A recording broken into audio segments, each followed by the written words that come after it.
One Piece episode 727 is officially in the books. As I said last week, I am going to be doing weekly reviews. So what is good, guys? My name is D-Free, and welcome back to another One Piece episode review. And this episode was not as...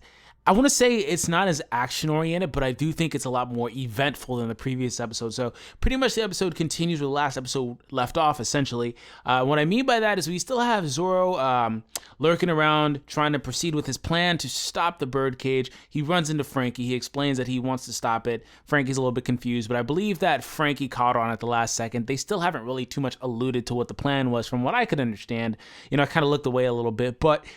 from there we move on, and it's just hectic in Dressrosa. It's hectic because the birdcage is constricting. As Doflamingo said last episode, it's going to keep constricting. People are going to start dying and all this stuff, and so it's just hectic. Buildings are collapsing, and the strings are cutting through buildings, and it's interesting too because I didn't even notice, or it's been so long since they've stated it, and it's been so many weeks when you watch this on a weekly fucking basis. But the Smile Factory has the Sea Prism Stone, so it's not affected by Doflamingo's ability, obviously, because it's gonna neglect or reject, Devil Fruit users' abilities. So that's interesting. But the funny thing is that it's just pushing it over, and it's gonna start knocking over shit and just causing more destruction. So it's not really doing anything because it's just gonna keep dragging that building once it knocks it over. But nonetheless, it's just hectic. I mean, it's crazy. You see, people abandoning other people. You see people only caring about themselves. They're not trying to help anybody else that's in need. You see the grandma running, and she's just tired out, and she tells her granddaughter to go. And you see people telling people to abandon them because they're stuck under houses and buildings and just stones and stuff like that. And it's just hectic.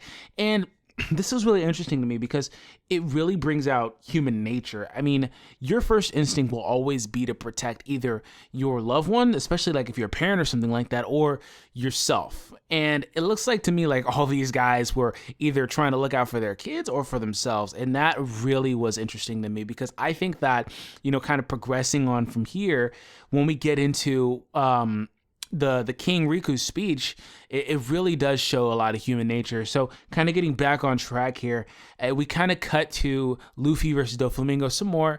This episode is not, as I said, not as action oriented. The last one was showing off Gear 4th. This episode does show Luffy visibly tired, and Doflamingo and Law explains that he's using too much haki. Essentially, there's drawbacks to this form, as you would expect. With great power comes great responsibility, as Uncle Ben once said long ago. But apparently, Luffy can't handle it. He can't maintain this form for a long time. It has drawbacks. He's using too much power. He's using too much haki, and it's just not an efficient form from everything I can see at this point. So, from there, Luffy's like, yo, I've got to hurry up and wrap this up. And Doflamingo is stalling.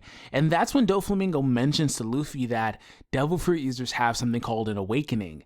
And what an awakening is, based on his description, is, once again, I haven't read the manga yet, so please forgive me. I'm going to get into it at some point. But from what I can gather from Doflamingo's explanation is that the awakening is whenever you are able to use your Devil Fruit user abilities outside of yourself and on other objects and stuff. I don't know if it works on other people, that'd be crazy, but on objects at least. And Doflamingo demonstrates that by using his string ability on buildings and the ground and everything. And Luffy is sort of helpless at this point. He can only dodge at this point. He's completely on the defensive.